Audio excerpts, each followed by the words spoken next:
Manajemen PSM Makassar mengumumkan satu pemain asing mereka, Adam Mitter, terkonfirmasi positif COVID-19. Pesepak bola asal Inggris tersebut terpapar corona setelah jalani tes PCR. Dengan adanya kasus COVID-19, Adam Mitter pun kini harus jalani karantina untuk proses pemulihan. Sementara itu untuk para pemain dan ofisial, pihak manajemen langsung lakukan screening ulang.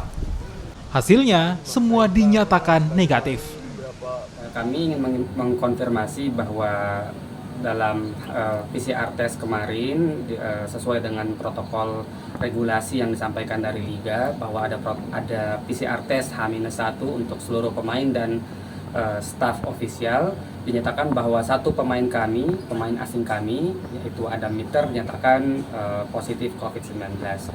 Terkait dengan ini, kita juga sudah berkomunikasi dan berkoordinasi dengan pihak penyelenggara, pihak LIB, pihak Satgas, dan juga Pemprov Bali terkait bagaimana penanggulangannya dan juga bagaimana proses penyembuhannya.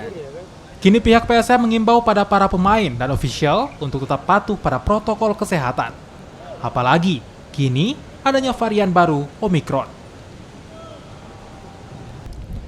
Arif Tritana, Kompas TV, Makassar, Sulawesi Selatan.